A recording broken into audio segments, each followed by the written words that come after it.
Hello we are back with practice questions. हम लोगों के 2 लेक्चर्स हो चुके हैं। एक चार्जेस के बारे में बात कर ली हम लोगों ने, उसके बाद force between the charges that is Coulomb's law discuss कर लिया। अब काफ़ी टॉपिक हो चुके हैं इतने कि हम लोग प्रैक्टिस क्वेश्चन स्टार्ट कर सकें। आज का lecture is practice questions on the properties of charges. मतलब जितनी भी प्रॉपर्टीज़ आपने चार्जेस की पढ़ी है, एक बार लेक्चर 1 आप लोग देख के वापस यहाँ पर आ सकते हैं ताकि आपको क्वेश्चंस की थोड़ी और बेटर अंडरस्टैंडिंग हो और आप आराम से इनको सॉल्व कर सकें। ठीक है, डिस्कस करते हैं। क्वेश्चन नंबर 1 से स्टार्ट करेंगे। आपके पास पहला क्वेश्चन जो है वो है when 10 to the power 19 electrons are removed from a neutral metal plate. मतलब आपने एक न्यूट्रल प्लेट ली है यहाँ पर, इसमें से अगर मैं 10 टू द पावर 19 इलेक्ट्रॉन्स को रिमूव कर दूँ तो क्या मैं यहाँ पर बोल सकती हूँ कि यहाँ पर एक नेट चार्ज डेवलप हो जाएगा जो कि पॉजिटिव नेचर का होगा और इतना ही इक्विवेलेंट पॉजिटिव चार्ज होगा इसके ऊपर, हाँ या ना। दैट मीन्स अगर मैं ऑप्शंस में से देखूँ, आपके पास एक ये नेगेटिव है, बाकी 3 आपके पास पॉजिटिव टाइप के दे रखे हैं, तो मैं फर्स्ट ऑप्शन यहाँ से पक्का रूल आउट कर सकती हूँ, क्योंकि इलेक्ट्रॉन्स का रिमूव होने से उस न्यूट्रल प्लेट के ऊपर अब चार्ज जो डेवलप होने वाला है वो पॉजिटिव टाइप का हो जाएगा। ठीक है, तो आपके पास सेकेंड, फोर्थ और ये थर्ड ऑप्शन अभी बचा हुआ है। क्वेश्चन करेंगे कैसे, तो आपके पास प्रॉपर्टी है क्वांटाइजेशन ऑफ चार्ज की, जो कि कहती है जो total charge on a body है is equals to n, where n is the number of the charges multiplied by e, which is the charge on one charge particle, जो कि हम लोगों को पता है कितने नंबर ऑफ चार्ज पार्टिकल हैं। हम लोग 10 टू द पावर 19 है और e की वैल्यू आपके पास होती है 1.6 इंटू 10 टू द पावर -19। इसको आप सॉल्व करोगे तो आपके पास आएगा 1.6 इंटू 10 टू द पावर 19 - 19 हो गया आपका कैंसिल, तो आपके पास आया 1.6 कूलम। और किस टाइप का है? पॉजिटिव टाइप का। दैट मीन्स आपके पास आंसर हो गया इसका है सेकेंड ऑप्शन। ठीक है, आपके पास सेकेंड क्वेश्चन पे देखते हैं हम लोग। Which of the following regarding electrostatics is wrong. Question को ध्यान से पढ़ेंगे हम लोग, रॉन्ग के बारे में पूछ रहे हैं। फर्स्ट ऑप्शन है चार्ज इज क्वांटाइज्ड। क्या मेरा चार्ज क्वांटाइज्ड होता है? तो येस, ऑब्वियसली अभी हम लोगों ने क्वेश्चन डिस्कस करा है, Q is equals to NE। मतलब एक छोटे क्वांटा से एक चार्ज बना होता है टोटल किसी भी ऑब्जेक्ट के ऊपर। Charge is conserved. Yes, charge is conserved in an isolated system. The total charge of a system the never changes. ठीक है, जो हमारे पास नेट Q होता है वो हमेशा सेम रहता है अगर हमने एक सिस्टम लिया है जो कि आइसोलेटेड है। आइसोलेटेड सिस्टम मतलब एक्सटर्नल सराउंडिंग के साथ उसका कोई इफेक्ट नहीं है। ठीक है, थर्ड ऑप्शन है there is an electrical field near an isolated charge at rest. अब आपके पास कोई एक चार्ज है तो इसके आसपास एक स्पेस क्रिएट होती है जहाँ पर इलेक्ट्रिक फील्ड होती है। येस, ऑब्वियसली ये बिल्कुल ट्रू है हमारा।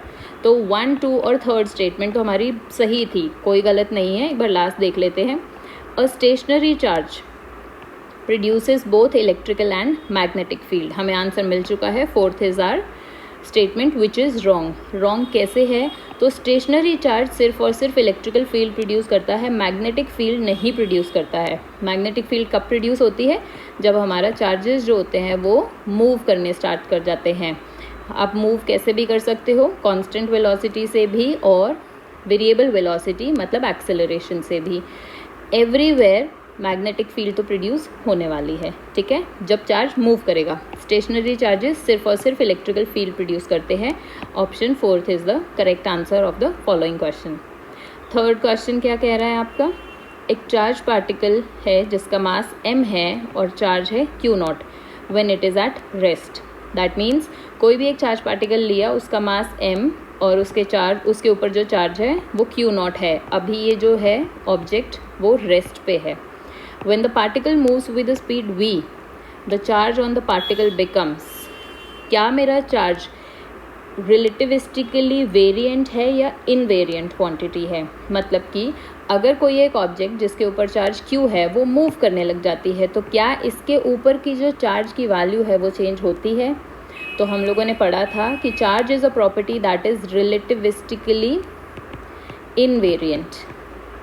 ठीक है, इनवेरिएंट है का क्या मतलब है कि उसकी वैल्यू जो होती है वो चेंज नहीं होगी, it will remain the same. Hence fourth option is the correct one. अगर हम लोग मास के बारे में पूछूं मैं यहीं पर ही कि मास कितना होगा अगर वो किसी वेलोसिटी v से मूव करने लग जाए, तो आप बोलोगे in that case m is equals to m0 under root of 1 minus v square by c square. Mass हमारा चेंज हो जाता है, कैसा होता है, ज़्यादा होता है या कम हो जाता है, तो बढ़ जाता है। ठीक है, नेक्स्ट क्वेश्चन आपके पास, question number 4th, order of q by m which is charged by mass ratio of a proton, alpha particle and an electron is। आपको बताना है इन चारों में से कौन सा ऑप्शन है। एक बार देखते हैं, what are the charges on a proton, on an alpha particle and on a electron. Proton क्या होता है, उसके ऊपर जो चार्ज होता है वो प्लस q होता है। ठीक है, मास ऑफ अ प्रोटॉन मेरे हिसाब से आपको पता है 1.6 into 10 to the power minus 27 kgs। ठीक है, तो ये क्या हो गया, q by m of a proton हमने देखा। अगर हम लोग q by m of an electron देखें तो what is the charge on an electron, तो वो आपके पास होता है माइनस, इसको हम चेंज करके ना e कर देते हैं।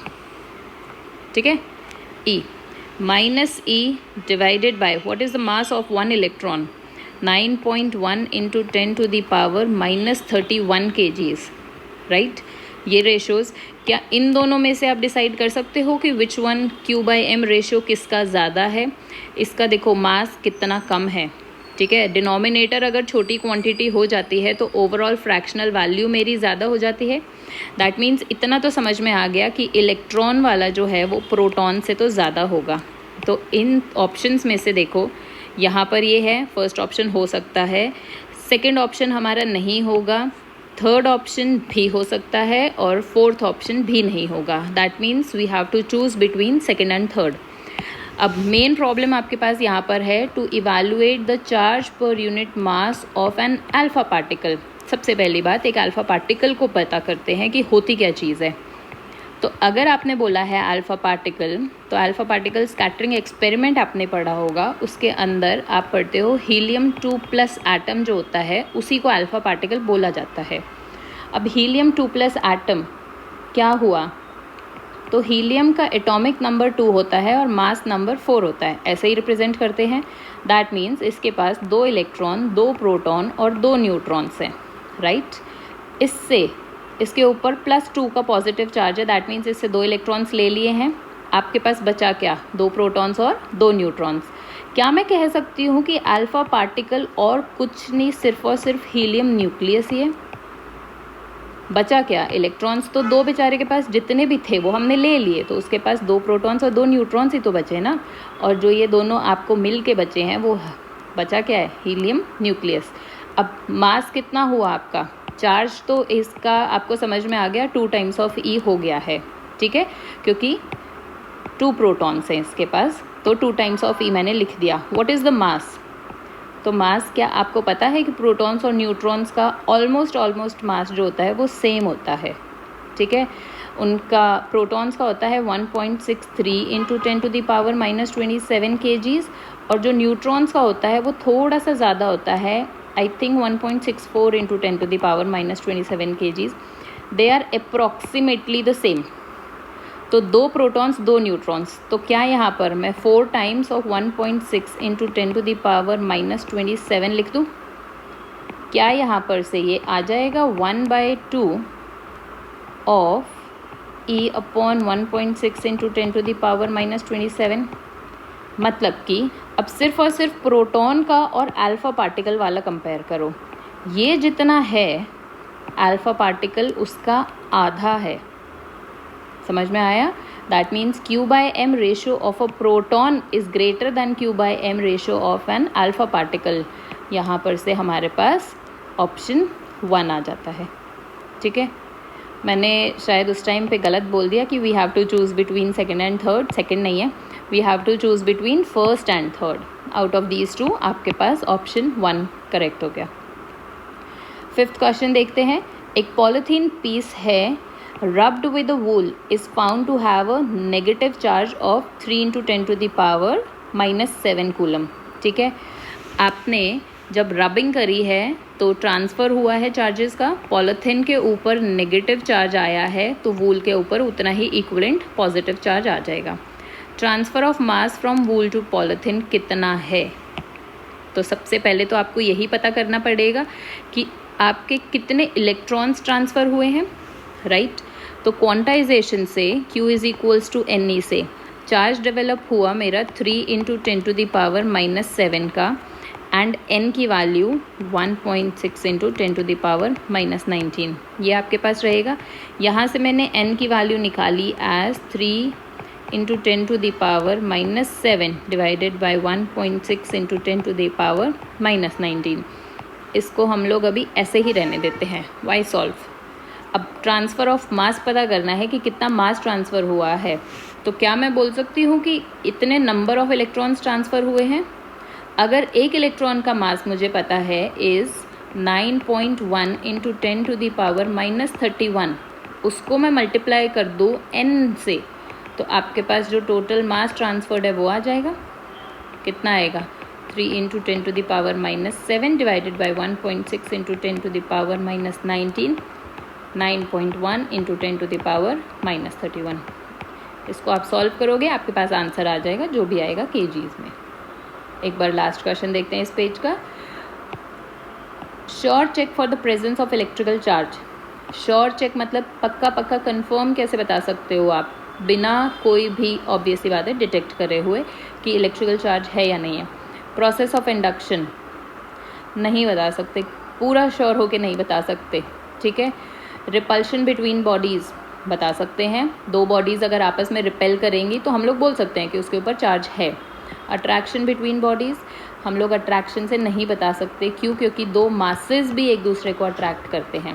फ्रिक्शन बिटवीन बॉडीज़, इससे भी नहीं पता चल सकता। दैट मीन्स आपके पास ऑप्शन बचा सेकेंड। नेक्स्ट क्वेश्चन पे चलते हैं। Earth is a source of zero charge, positive charge, negative charge और इनफाइनाइट पॉजिटिव नेगेटिव चार्ज। हम लोगों ने बात करी थी थोड़े टाइम पहले क्लास में कि अर्थ जो होता है हमारा is a source of infinite charge. That means आप वहाँ से, इसको हम लोगों ने वर्ल्ड बैंक की तरह बोला था, वर्ल्ड बैंक से आप जितना मर्जी पैसा ले सकते हो और जितना मर्जी पैसे दे सकते हो। दैट मीन्स इनफाइनाइट सोर्स है ये हमारा चार्जेस का। Next question, for which of the following option this statement is true. इनमें से कौन से ऑप्शन के लिए जो गिवन स्टेटमेंट है वो ट्रू है। A charge conductor has its charge only on it's outer surface. किसी भी चार्ज कंडक्टर के लिए, माइंड माई वर्ड्स, यहाँ पर आपके पास वर्ड कंडक्टर है, उसका सारा का सारा चार्ज जो है सिर्फ और सिर्फ, बहुत स्पेसिफिक मेंशन कर दिया इन्होंने, only on it's outer surface. तो अगर आपने कोई भी एक बॉल ले लेते हैं, सिंपल सी बॉल ली मैंने, ठीक है, अंदर से ये हॉलो है जैसे प्लास्टिक की बॉल्स होती हैं, बट ऑब्वियस सी बात है कि ये कंडक्टिंग मटेरियल से बनी हुई है। अगर आप इसके ऊपर चार्ज दिया प्लस Q चार्ज, तो वो सारा का सारा इसके आउटर सरफेस पे ऐसे ऐसे सेटल हो जाएगा, ठीक है। ऑब्वियस सी बात है, हमारा फर्स्ट ऑप्शन ट्रू हो गया। अगर मैं यहाँ पर यही जो है एक सॉलिड बॉल ले लूँ जिसके अंदर आपके पास कंडक्टिंग मटेरियल ही फिल्ड है, आप इसको चार्ज प्लस Q देते हो तो वो चार्ज कभी भी अंदर सेटल नहीं होगा। इस बात को हम लोग याद रखेंगे। क्यों नहीं सेटल होगा? तो मान लेते हैं ये पूरा फिल्ड है, अंदर कंडक्टिंग मटेरियल है इसके, यहाँ पर पॉजिटिव पॉजिटिव पॉजिटिव पॉजिटिव हर जगह पर चार्ज है, और इतना हम लोगों को पता है कि दो पॉजिटिव चार्जेस एक दूसरे से मैक्सिमम डिस्टेंस पे रहना चाहते हैं, एंड वो मैक्सिमम डिस्टेंस पे तभी रह पाएंगे जब सारे के सारे चार्जेस जो होंगे सरफेस पर सेटल होंगे। तो कोई भी टाइप का चार्ज हो, कोई भी टाइप का कंडक्टर हो, सारा का सारा चार्ज हमारा आउटर सरफेस पे ही जाके सेटल होता है। That means option 3। Next question, more charge will be carried by a solid sphere rather than a hollow sphere of same radius. मतलब कि अब आप मान लेते हो यहाँ पर हमारे पास दो स्फीयर्स हैं 1 and 2।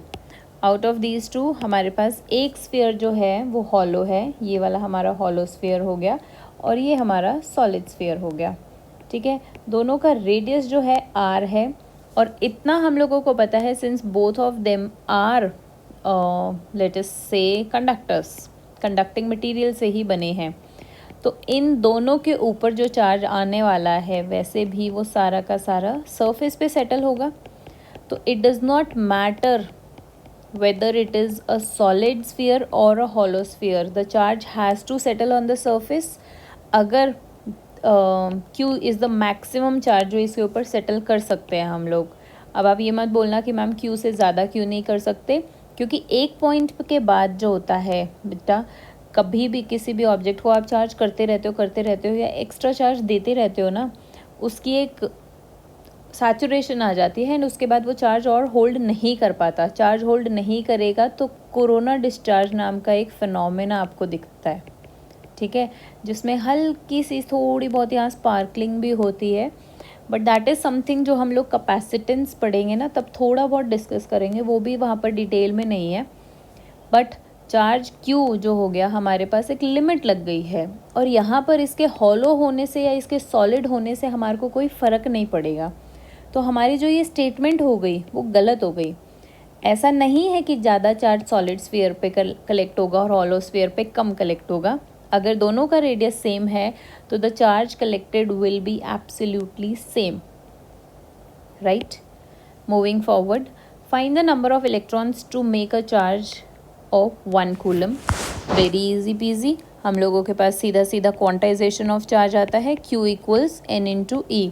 आपको टोटल चार्ज जो बनाना है वो 1 कूलम का बनाना है. दैट मीन्स Q की वैल्यू आपके पास 1 हो गई. कितने नंबर ऑफ इलेक्ट्रॉन्स लगेंगे, N लिख दिया मैंने. दैट इज़ व्हाट हम लोगों को निकालना है. E की वैल्यू मुझे पता है which is charge on 1 electron, 1.6 into 10 to the power -19. आप इसको सॉल्व करोगे N के लिए तो आपके पास आता है 1 divided by 1.6 into 10 to the power -19, और इसकी कैलकुलेशन मेरे हिसाब से अब तक आपको याद हो गई होगी, 6.25 into 10 to the power 18. That means इतने इलेक्ट्रॉन्स जो है मिल के आपका कितना चार्ज बनाते हैं, 1 कूलम चार्ज, ठीक है. See this is a huge number, बहुत सारे इलेक्ट्रॉन्स के बारे में बात कर रहे हो आप. नेक्स्ट क्वेश्चन पे चलते हैं. हाउ मैनी इलेक्ट्रॉन्स, फिर से वापस क्वांटाइजेशन का ही क्वेश्चन आ गया. जब भी हाउ मैनी इलेक्ट्रॉन्स आ जाए ना तो समझ लेना कि आपको क्वांटाइजेशन ऑफ चार्ज अप्लाई करना है, ठीक है. Must be removed from a conductor so that it acquires a charge of 3.5 नैनोकूलम.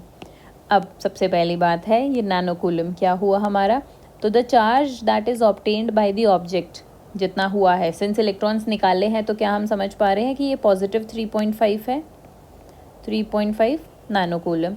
इसको कन्वर्ट करा तो 3.5 into 10 to the power -9 coulomb हमारा हो गया. कितने इलेक्ट्रॉन्स मिलके बनेंगे, तो वापस आपके पास quantization Q is equals to N times of E. Q की वैल्यू हो गई आपके पास 3.5 into 10 to the power -9 is equals to N into charge 1.6 into 10 to the power -19, ठीक है. अब यहाँ पर जो ये N है ना, ये आपको जो नंबर ऑफ प्रोटॉन्स एक तरह से अकेले रह गए हैं, ये इतने नंबर ऑफ इलेक्ट्रॉन्स निकले हैं तो ऑब्वियस सी बात है इतने नंबर ऑफ प्रोटॉन्स रह गए, जो डिफरेंस आ गया हमारा. तो ये हमारा प्रोटॉन्स जिन सबके ऊपर चार्ज इतना है मिल के बना रहे हैं मेरा इतना चार्ज, ठीक है. तो आप यहाँ पर N की वैल्यू को कैलकुलेट कर सकते हो. आपके पास आ जाएगा 3.5 divided by 1.6 into 10 to the power -9 plus 19. आप इसको सॉल्व करोगे आपके पास नंबर ऑफ इलेक्ट्रॉन्स आ गए हैं जितने ये मैंने उस कंडक्टर से निकाले हैं ताकि उसके ऊपर इतना चार्ज डेवलप हो जाए, ठीक है. What is the charge possessed by 1 kg of electron. 1 kilo electrons में कितना चार्ज होता है, तो सबसे पहले तो ये बताओ 1 किलो इलेक्ट्रॉन्स में इलेक्ट्रॉन्स ही कितने होते हैं, ठीक है. मतलब कि अगर हम बात कर रहे हैं 1 इलेक्ट्रॉन, ठीक है, 1 इलेक्ट्रॉन का जो मास होता है वो होता है 9.1 into 10 to the power -31 kgs. तो 1 किलो बनाने के लिए बहुत सारे इलेक्ट्रॉन्स की ज़रूरत पड़ेगी. तो जो total mass I require is 1 kg. I need n number of electrons with the mass of 9.1 into 10 to the power -31 each, ठीक है. n की वैल्यू आपने यहाँ पर निकाली तो n इज इक्वल्स टू 1/9.1. 10 की पावर ऊपर 31 कर रही हूँ मैं यहाँ पर, ठीक है, आप ऊपर लेके जाते हो तो पावर नेगेटिव का पॉजिटिव हो गई है। तो these many number of electrons make up 1 kg of electrons, yes और no? What is the charge? हम लोगों को चार्ज पूछा है, तो अब आप निकाल लोगे the charge possessed by that these number of electrons is Q equals n into E. n की वैल्यू हो गई 10⁻³ डिवाइडेड बाई 9.1 इंटू एक इलेक्ट्रॉन के ऊपर चार्ज -19। आप इसको सॉल्व कर सकते हो, कैलकुलेटर निकालना पड़ेगा, आप आराम से इसकी वैल्यू निकाल सकते हो। थोड़ा सा सिंप्लीफाई कर देते हैं, 1.6 डिवाइडेड बाई 9.1 इंटू 10⁻³ -19। ठीक है, आपके पास ये आंसर आ जाएगा। Moving forward, question number 13, a polythene piece rubbed with wool is found to have a negative charge. अब एक बात बताओ, आपका रबिंग की पॉलीथीन और वूल के बीच में जब रबिंग हुई तो पॉलीथीन के ऊपर जो चार्ज डेवलप हुआ वो नेगेटिव टाइप का हुआ। दैट मीन्स आपका जो ट्रांसफ़र ऑफ इलेक्ट्रॉन्स हुआ है वो फ्रॉम वूल टू पॉलीथीन हुआ है। इतनी बात हम लोगों को सबको समझ में आ चुकी है। क्या हम लोग बता सकते हैं कि out of polythene and wool किसका इलेक्ट्रॉन एफिनिटी ज़्यादा है? इलेक्ट्रॉन एफिनिटी मतलब जिसको अपने इलेक्ट्रॉन्स ज़्यादा पसंद है। पॉलीथीन को ऑब्वियस सी बात है क्योंकि उसने अपने इलेक्ट्रॉन्स को नहीं लूज़ किया, हाउएवर वूल ने लूज़ कर दिया, तो electron affinity for polythene is greater in comparison to wool. Now moving forward, question कह रहा है कि it develops a negative charge of 3.6 into 10⁻⁻7 coulomb. इतना आपका एक नेगेटिव चार्ज उसमें डेवलप हो चुका है। Calculate the number of electrons transferred from wool to polythene. ठीक है, एक बार पहले यही सॉल्व करते हैं हमारा पार्ट। क्वेश्चन कह रहा है Q इक्वल्स NE, राइट। ये फॉर्मूला हम लोगों को पता है। जो ट्रांसफ़र ऑफ चार्जेस हुए हैं, नंबर ऑफ इलेक्ट्रॉन्स जो ट्रांसफ़र हुए हैं वो मुझे नहीं पता, बट जो टोटल चार्ज डेवलप हुआ है उसकी वजह से वो हुआ है 3.6 into 10⁻⁻7। n number of electrons multiplied by charge on one electron which is 1.6 into 10⁻⁻19। तो क्या यहाँ से मेरे पास n की वैल्यू आ जाएगी as 3.6 into 10⁻⁻7 divided by 1.6 into 10⁻⁻19, right. तो आप इसको लिख सकते हो as 3.6 divided by 1.6 multiplied by 10⁻⁻7 plus 19। Okay, 3.6 divided by 1.5 हमारे पास आता है अप्रॉक्सीमेटली 2.25, और 19 में से अगर मैं 7 माइनस कर दूं तो मेरे पास आएगा 12 प्लस 12, राइट। मतलब these many electrons when transferred will give me a charge equal to 3.6 into 10⁻⁷। तो हम लोगों ने नंबर ऑफ इलेक्ट्रॉन्स ट्रांसफर कर दिए वूल से पॉलीथीन की तरफ। If an electron has a mass of 9.1 into 10⁻31 find the mass transferred. कितना मास ट्रांसफ़र हुआ है? अगर एक बात बताओ, आपका इतने नंबर ऑफ इलेक्ट्रॉन्स ट्रांसफ़र हुए हैं और एक इलेक्ट्रॉन का मास हमारे पास इतना गिवन है, तो जो टोटल मास ट्रांसफ़र होगा क्या वो भी मेरा इतना ही नहीं होगा? which will be equals to 2.25 into 10⁻12 number of electrons transferred multiplied by 9.1 into 10⁻⁻31। 2.25 into 9.1 आपके पास आता है 20.475 into 10⁻12 -31, यही होगा। तो आपके पास यहाँ पर आ जाएगा 20 पॉइंट, अप्रॉक्सीमेट कर देते हैं इसको, 0.5 इंटू 10⁻⁻19 kgs। दैट मीन्स जब आपके पास इतने नंबर ऑफ इलेक्ट्रॉन्स ट्रांसफ़र हुए थे तब आपके पास ये वाला मास ट्रांसफ़र हुआ है, right. Next question, can a charge of 1 into 10⁻⁻19 coulomb exist on a body. इतना चार्ज हमारा एग्जिस्ट कर सकता है या नहीं कर सकता है? वापस हमारा क्वांटाइजेशन ऑफ चार्ज लगेगा, Q is equals to NE। इस फॉर्मूले में हम लोगों को पता है Q is the total charge on a body, E आपके पास इलेक्ट्रॉन का चार्ज होता है, चार्ज ऑन 1 इलेक्ट्रॉन या 1 प्रोटॉन, और N आपके पास होते हैं नंबर ऑफ चार्ज पार्टिकल्स। ये हमारी वैल्यू 1 2 3 4 ले सकते हैं. It can never take a value of half, 1/4, 3/4. इस टाइप से फ्रैक्शनल वैल्यू इनकी कभी भी नहीं आती है. तो आपके पास Q की वैल्यू गिवन है 1 × 10⁻⁻19. N आपको निकालना है. E की वैल्यू है आपके पास 1.6 × 10⁻⁻19. तो आपके पास N की वैल्यू मेरे हिसाब से यहाँ से आ जाएगी 1 × 10⁻⁻19 डिवाइडेड बाय 1.6 × 10⁻⁻19. ये आपके पास कैंसिल हो गया. आपके पास आ गया 10/16, जिसको मेरे हिसाब से आप 5/8 भी लिख सकते हो. फ्रैक्शनल वैल्यू आ गई. इतना चार्ज हमारा पॉसिबल नहीं है. दैट मीन्स आपका जो ये वाला पॉइंट हो गया विच सेज कि क्या मेरा इतना चार्ज किसी ऑब्जेक्ट के ऊपर पॉसिबल है, तो the answer here will be no.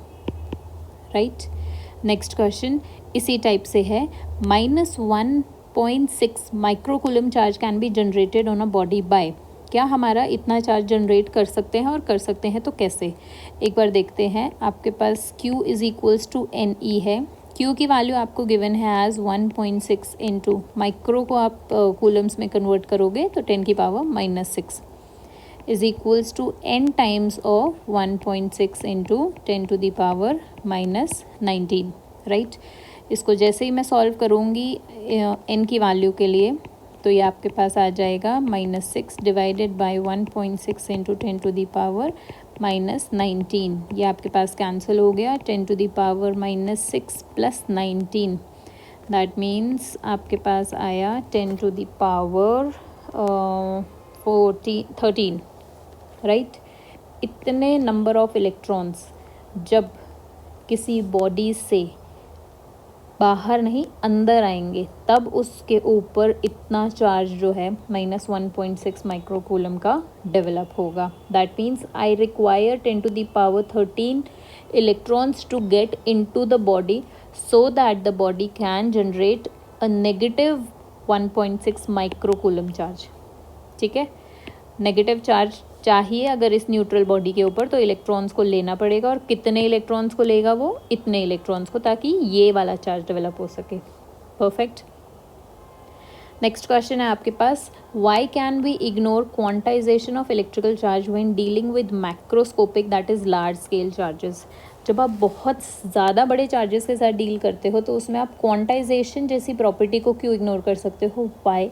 Because macroscopic level पे चार्जेस की वैल्यू आपके पास कूलम्स में चली जाती है. एंड जब हम लोग सिंपली एक क्वांटा ऑफ चार्ज के बारे में बात करते हैं तो वो 1.6 इंटू 10⁻⁻19 कूलम के अप्रॉक्सीमेट होता है. तो जो डिफरेंस आया हमारे पास वो 10⁻⁻19 का, which is a huge difference. तो जब आप कूलम्स और 10⁻⁻19 कूलम का डिफरेंस देखते हो, तो आप फिर इस चीज़ को ऑब्वियस सी बात है इग्नोर कर सकते हो in terms of the big charges जो आप जिनके साथ डील कर रहे हो. अगर आप कूलम के साथ भी डील नहीं कर रहे हो, देन अगेन आप 10⁻⁻6 माइक्रोकूलम के साथ भी डील कर रहे हो, तो -6 के कंपैरिजन में भी 10⁻⁻19 बहुत छोटा चार्ज है. और सिंस ये बहुत छोटे चार्जेस होते हैं, तो क्वांटाइजेशन को हम लोग मैक्रोस्कोपिक लेवल पे, लार्ज स्केल्स पे आराम से इग्नोर कर सकते हैं. ठीक है. Next question. How was quantization of charge verified experimentally by Millikan. अब सबसे बड़ी बात, क्वांटाइजेशन की जो प्रॉपर्टी होती है ना, वो बाय एक्सीडेंट डेवलप हुई थी. और एक्सीडेंट भी बोलना हमारा सही नहीं होता, क्योंकि कोई भी चीज़ जो है बाय एक्सीडेंट डेवलप नहीं होती, उसके पीछे का काम बहुत ज़्यादा होता है. तो कैसे डेवलप किया गया था? तो मिलिकिन ऑयल ड्रॉप एक्सपेरिमेंट जो कि 1912 में परफॉर्म किया गया था on the measurement of electrical charge. He was trying to perform और he was trying to measure the charge on 1 electron, but उसकी जगह उनके पास एक क्वांटाइजेशन ऑफ चार्ज की भी प्रॉपर्टी आ गई थी वहाँ से. ठीक है. उन्होंने इस्टेब्लिश किया क्वांटाइजेशन ऑफ इलेक्ट्रिकल चार्ज को. उन्होंने क्या किया था, एक एक्सटर्नल इलेक्ट्रिकल फील्ड ली थी. इलेक्ट्रिकल फील्ड का कंसेप्ट अभी धीरे धीरे हम लोग समझेंगे, बट जो हम लोग बाद में अगर पढ़ रहे हैं तो आपको पता है कि इलेक्ट्रिकल फील्ड एक स्पेस हुई, आपके पास पॉजिटिव से नेगेटिव की तरफ जा रही है. इसमें इन्होंने मिलिकिन ऑयल ड्रॉपलेट्स का चार्ज पता करने की कोशिश करी, और ये जो चार्ज पता करने की कोशिश करी, उन्होंने कई सारी ड्रॉपलेट्स ली अलग अलग अलग अलग, ठीक है। जैसे मल्टीपल टाइम्स हम लोग कोई भी एक एक्सपेरिमेंट करते हैं, आइट्रेशंस को बढ़ाया,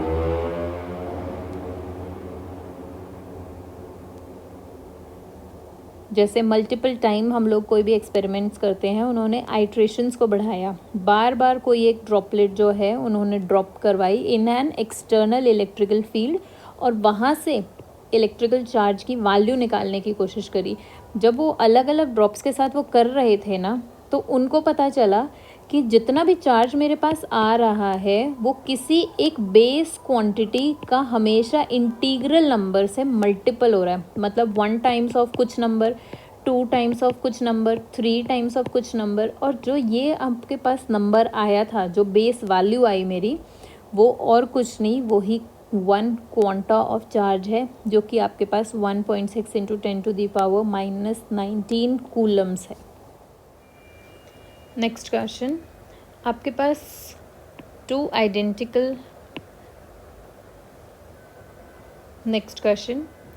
identical insulated spheres have different charges. दोनों के ऊपर अलग अलग चार्जेस हैं। Sphere 1 has a charge of -9.6 into 10⁻⁻18 coulombs, और second sphere has 60 excess electrons, right.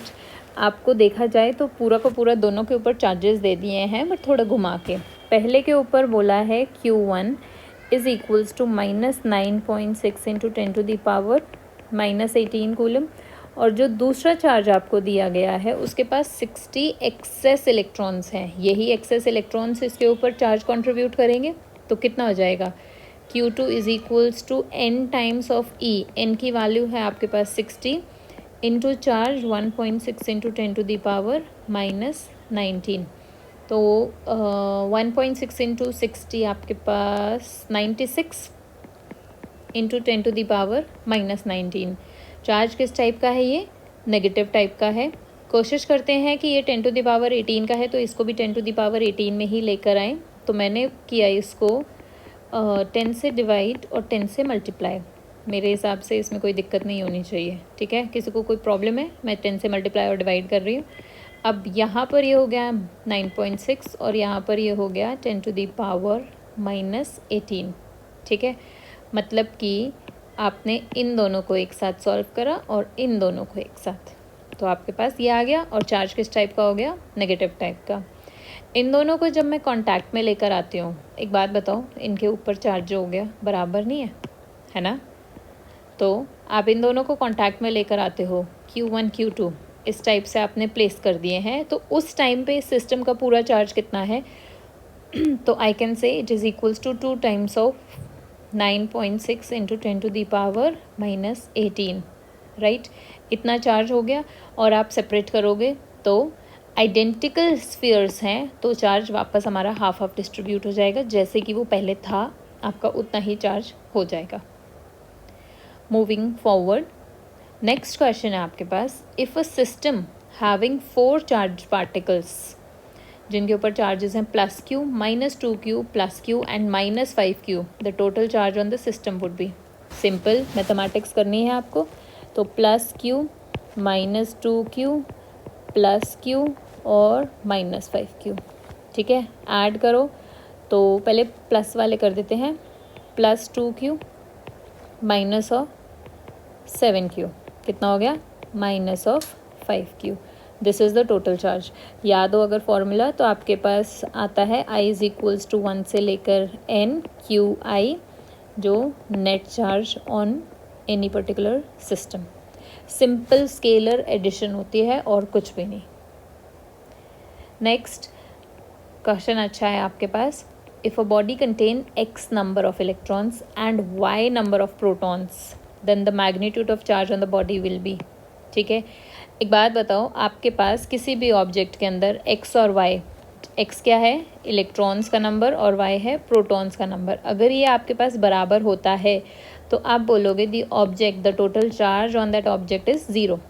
तब वो क्या होती है, आपकी इलेक्ट्रिकली न्यूट्रल, यही है ना, तब इलेक्ट्रिकली न्यूट्रल हो गई। अगर इन दोनों के बीच में डिफरेंस है कुछ, तो जो टोटल चार्ज आएगा वो कैसा आएगा। एक बात बताओ, एक्स आपके पास नंबर ऑफ इलेक्ट्रॉन्स हैं, वाई आपके पास नंबर ऑफ प्रोटॉन्स है। सबसे पहली बात तो इनका डिफरेंस करोगे आप, और ये आपके पास क्या आ जाएगा, नंबर ऑफ चार्ज पार्टिकल्स जो प्रेजेंट है, और इसको मल्टीप्लाई करोगे आप चार्ज ऑन 1 इलेक्ट्रॉन या 1 प्रोटॉन से, राइट। प्रॉब्लम क्या है आपके पास, एक तो आंसर ये दिखाई दे रहा है और एक आंसर ये दिखाई दे रहा है। यहाँ पर इसको तो ऑब्वियसली बात है आप रूल आउट कर दोगे, आप नंबर ऑफ इलेक्ट्रॉन्स और प्रोटॉन्स को ऐड करके तो टोटल चार्ज निकाल नहीं सकते, उनका डिफरेंस ही तो मिलेगा ना आपको। इस वाले केस में भी हो सकता है आंसर, तो ऑप्शन 2 हम लोगों ने रूल आउट कर दिया। अब एक बार चेक करते हैं, इसमें है आपके पास number of electrons minus number of protons, ठीक है। तो इलेक्ट्रॉन्स में से प्रोटॉन्स को माइनस किया और 1.6 10⁻⁻19 से मल्टीप्लाई कर दिया। इसका नंबर बड़ा है अगर, और इसका नंबर छोटा है, तो जो ओवरऑल चार्ज आना चाहिए मेरे हिसाब से नेगेटिव टाइप का आना चाहिए, ठीक है। दूसरा केस मैंने लिया third option which is y minus x. Y is protons, x is electrons, ठीक है। इसको मल्टीप्लाई करा 1.6 × 10⁻⁻19 से। प्रोटॉन्स का नंबर अगर बड़ा है, इलेक्ट्रॉन्स का नंबर छोटा है, ठीक है, तो ओवरऑल चार्ज कैसा आ गया आपके पास, पॉजिटिव टाइप का। पॉजिटिव टाइप का चार्ज दिखाई दे रहा है आपको, ये वाला बिल्कुल दिख रहा है जी। फोर्थ ऑप्शन एक बार क्रॉस चेक कर ही लेते हैं। y है आपके पास प्रोटॉन्स और x है आपके पास इलेक्ट्रॉन्स। इसको मैंने 1.6 से मल्टीप्लाई कर दिया और साथ में एक नेगेटिव का साइन भी लगा दिया, ये भी आपके पास गलत हो गया। गलत क्यों है मेरे हिसाब से आपको समझ में आ रहा है इस चीज़ में। मैं कह रही हूँ कि y प्रोटॉन्स हैं, x इलेक्ट्रॉन्स हैं, तो अगर आप बड़े नंबर में से छोटा नंबर माइनस कर रहे हो, ठीक है, y में से माइनस करा है, मतलब प्रोटॉन्स में से इलेक्ट्रॉन्स माइनस करे हैं, तो आपके पास जो नेट चार्ज आया वो प्रोटॉन्स का आया। तो आपके पास ये चार्ज जो होना चाहिए वो पॉजिटिव टाइप का होना चाहिए था ना। और यहाँ पर जो चार्ज होना चाहिए, सिंस इलेक्ट्रॉन्स में से प्रोटॉन्स माइनस करें हैं, तो जो टोटल चार्ज होना चाहिए वो नेगेटिव टाइप का होना चाहिए। तो इस वजह से ऑप्शन 1 और 4 नहीं है। The answer here is option 3।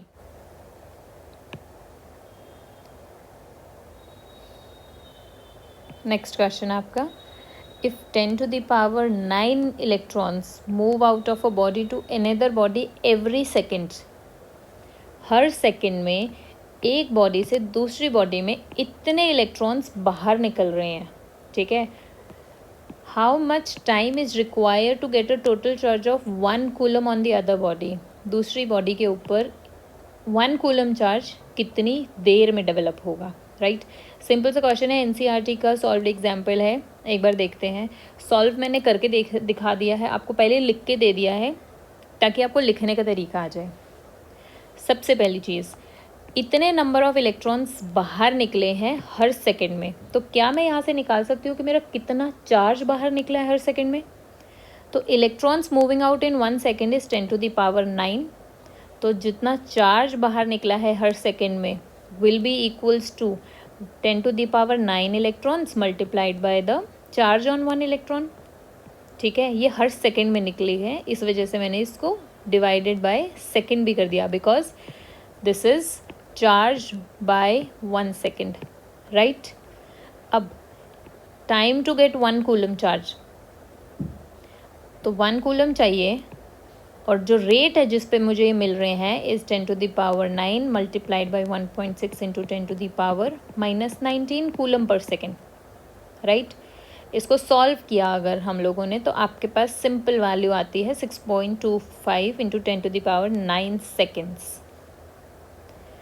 1 coulomb charge चाहिए, और जो मेरी स्पीड है वो है इतनी, ठीक है। तो ये कूलम पर सेकेंड, तो आपको टाइम मिल गया यहाँ से, इतनी सेकेंड्स आ गई, बट मुझे सेकेंड्स में नहीं चाहिए है। सिंस 10⁻⁹ सेकेंड्स दिखाई दे रही हैं, तो आप इसको आराम से आवर्स, डेज, इवन ईयर्स में कन्वर्ट कर सकते हो, ठीक है। आपने सबसे पहले इसको सेकेंड्स को 3600 आवर्स, डेज, ईयर में कन्वर्ट करा, आपके पास 196 ईयर्स आ जाएगा इसका आंसर। दैट मीन्स अगर इस रेट से इलेक्ट्रॉन्स ट्रांसफ़र हो रहे हैं एक बॉडी से दूसरी बॉडी में, तो लगभग 198 200 साल तक लगेंगे चार्ज के अंदर किसी ऑब्जेक्ट के अंदर 1 कूलम चार्ज डेवलप होने में, तो मेरे हिसाब से आप समझ पा रहे हो कि 1 कूलम चार्ज कितनी बड़ी क्वांटिटी है। इस वजह से हर जगह जहाँ पर भी आपको दिखता है वो 1 माइक्रो कूलम, 1 मिली कूलम, इस टाइप से वैल्यूज़ दिखाई देती हैं। ठीक है, नेक्स्ट क्वेश्चन, ये भी आपके पास एनसीईआरटी का ही सॉल्व्ड एग्जाम्पल है। How much positive and negative charge, कितना पॉजिटिव और नेगेटिव चार्ज है इन अ कप ऑफ वाटर। काफ़ी वेग क्वेश्चन हो गया। सबसे पहली बात है कप ऑफ वाटर, कप तुम वेट तो बताओ मुझे। ठीक है, तो यहाँ पर हम लोगों ने एक अजम्पशन ली है कि 1 कप वाटर का जो मास है वो 250 ग्राम्स है। ठीक है, साथ साथ में मुझे मॉलिक्यूलर वेट ऑफ वाटर पता है 18 grams H2O, right. Hydrogen 2 atoms हैं और ऑक्सीजन का 8 एटम्स हैं, 16 और 2, इस टाइप से आपके पास 18 ग्राम्स बनता है। ठीक है, मोल कंसेप्ट यूज़ करेंगे। मोल कंसेप्ट मेरे हिसाब से आप सबको याद होगा, 1 मोल वाटर का, उसके अंदर इतने नंबर ऑफ मॉलिक्यूल्स होते हैं, 6.23 × 10⁻23 मॉलिक्यूल्स ऑफ वाटर, हाँ या ना। एवोगैड्रोज नंबर याद करो फटाफट। तो 1 mole of any substance is equals to Avogadro's number of molecules is equals to the molecular weight, mass लिख लो। ठीक है, यही होता है आपके पास रिलेशन। तो 1 mole of water is equals to Avogadro's number of molecules of water is equals to 18 gram which is the molecular weight, right. तो नंबर ऑफ मॉलिक्यूल्स कितने होंगे मेरे 1 कप वाटर में,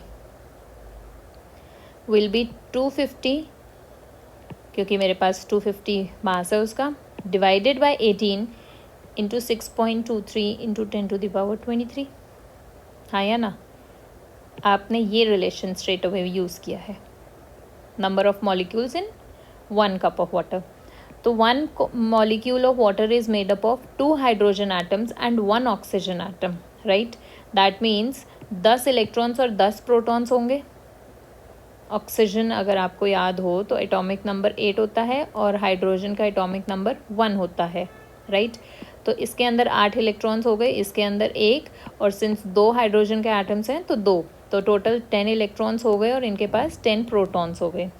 तो जो total number of positive charge आया इसके ऊपर वो आ जाएगा 10 इंटू जितने नंबर ऑफ मॉलिक्यूल्स हैं 250 ग्राम्स ऑफ वाटर में। ठीक है, 1 कप ऑफ वाटर, तो ये number of molecules into her molecule के पास इतने प्रोटॉन्स और इतने इलेक्ट्रॉन्स होंगे, हाँ या ना, और हर प्रोटॉन के पास इतना चार्ज होगा। तो आपने ये टोटल किया, आपके पास आंसर आया प्लस 1.34 इंटू 10⁻7 कूलम। सेम आप ऐसे ही टोटल नेगेटिव चार्ज निकाल सकते हो। 10 इलेक्ट्रॉन्स हैं हर मॉलिक्यूल में, 10 इलेक्ट्रॉन्स रहेंगे, तो 10 electrons multiplied by the number of molecules into the charge on 1 electron, आपके पास टोटल नेगेटिव चार्ज इक्वली आएगा। ठीक है, ये पॉजिटिव है, ये नेगेटिव है। नेट चार्ज दोनों के ऊपर आपने ऐड करा, 0 आ गया, इलेक्ट्रिकली न्यूट्रल, राइट। इस क्वेश्चन को थोड़ा सा डिटेल में एक बार दोबारा हम लोग सुनेंगे ताकि और अच्छे से समझ में आए, और उसी के बेसिस पे मैं चाहूँगी कि आप क्वेश्चन नंबर 22 खुद सॉल्व करें। ये आप लोगों के लिए काम है, होमवर्क। ठीक है, आपको नंबर ऑफ फ्री इलेक्ट्रॉन्स निकालने हैं, कितने फ्री इलेक्ट्रॉन्स है 1 ग्राम वाटर में, एंड उनकी वजह से कितना नेगेटिव चार्ज होगा। एवोगैड्रोज नंबर दे दिया और मॉलिक्यूलर वेट दे दिया वाटर का, राइट। सेम टर्म्स पे क्वेश्चन है, बिल्कुल एग्जैक्ट सेम टर्म्स पे। इसको एक बार सॉल्व करके देखेंगे। आज की क्लास हम लोग यहीं फिनिश करते हैं। नेक्स्ट हम लोग लेकर आएंगे कूलम्स लॉ के न्यूमेरिकल्स, और उसके बाद हम स्टार्ट करेंगे electric field. Okay, thank you so much. Keep revising, keep studying.